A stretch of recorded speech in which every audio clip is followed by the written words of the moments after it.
Hello SUMC, Rob here reporting in from one of SUMC Music's remote broom closets with some more thoughts and another friendly check-in to continue to hope you're safe and well and to encourage you to stay in touch. This past Sunday, Pastor Lee preached, not from the pulpit, but from the center of the chancel so that she could use a visual aid. And as she got set up to do so, Kevin and I simultaneously realized that the music stands we had set up to assist our gospel group with lyrics for its anthem were still standing out there, neatly blocking the congregation's view of that visual aid. So in unison, we got up from our respective keyboards, swept those music stands up, and carried them to either side of the chancel steps, about as in sync as can be done without forethought or rehearsal, or at least I thought so.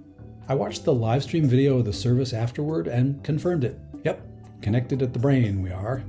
And Pastor Lee said, as it was all happening, "Oh, now you didn't have to move those," but we kind of did if the visual thing was going to work. And so as to be as unobtrusive as possible, Kevin and I moved swiftly, completed the task quietly, and entirely failed to take a public bow afterward. Just doing what needs to be done. Pastor Lee then began her sermon by talking about what she's observed about SUMC in her 2 years with us so far. Among other things, our loving and caring and service not just to our church but to the wider world. She thought it might be SUMC's secret weapon. At which point I experienced a moment of analogy. Aha, I thought. What Kevin and I just did was a little tiny micro version of what one particular person amongst us does every moment of every day that he's on the grounds at SUMC, which is just about all of them. When you come to church, is everything clean? Are the carpets washed and vacuumed? Are the various pieces of furniture dusted? Is the sermon title out on the signboard out front up to date and spelled right? When you go to coffee hour down the hall, are the floors clean? Is the kitchen clean and put together? Is the air conditioning unit working? Are the trash barrels empty? When you come to church in the winter, is the heat working? If the answer to all those questions is yes, great. But I bet your answer to those questions might have been, I hadn't noticed. And if both of those answers came to you, then this gentleman is doing his job. His is a position that is the very definition of unsung hero, of secret weapon. Last August, my community band came to SUMC to put on a concert, and it would have been outside in front of the sanctuary, but of course it rained, so instead the venue was Hawes Hall. One of our trumpeters, Craig, arrived quite early, as he usually does. He walked through the doors that lead to the chapel narthex, carrying his trumpet case and his music stand, and stopped about 5 steps in, looked around, looked at me standing there and said, "Wow, it's so clean in here." I said to Craig, "Thanks, I'll tell him." It's not everybody who notices that sort of thing, and because he does his job the way he does, and because Sunday is the one day of the week when he doesn't come in, usually, he manages to thwart any opportunity we might have to come to church on a Sunday morning and thank him for what he does. I imagine that many SUMC members have never actually seen him at all, ever. So here he is. If this is your introduction to him, well, that's partly by design. He doesn't seek out the limelight.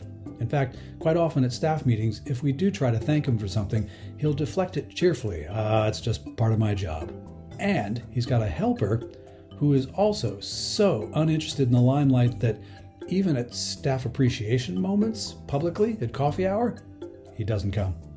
It's not that he's snubbing us, he just isn't interested in public attention. And the job is a big one. Simple, really. Keep the physical church up and running. Keep the infrastructure maintained and going. Make it so that the place doesn't fall down around us when we're here. Make it so we don't have to think about, are the heat and lights going to work? Fix things when they break. Anticipate and head off problems.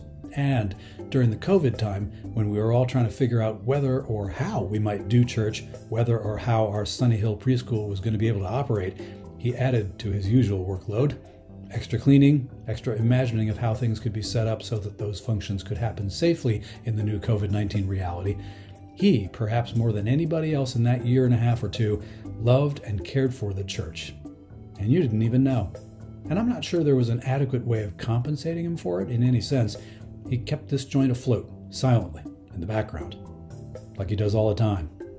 He's our secret weapon. Not just for us, but for our guests on a Sunday morning and for outside groups who utilize our building during the week. His name is Joe Piccarelli, and he's our sexton. Anyway, please check back here every Friday afternoon if you like for more video hellos here on SUMC's Facebook page or on the SUMC YouTube channel, Sudbury United Methodist Chur 2501. My email address will appear here momentarily. Please feel free to use it anytime for any reason. And as always, if you need to get in touch with any church staff people for any reason, please do during normal business hours, because no matter how, no matter what, doing the work of the church together is the big thing. Keep in touch, keep the faith, stay connected.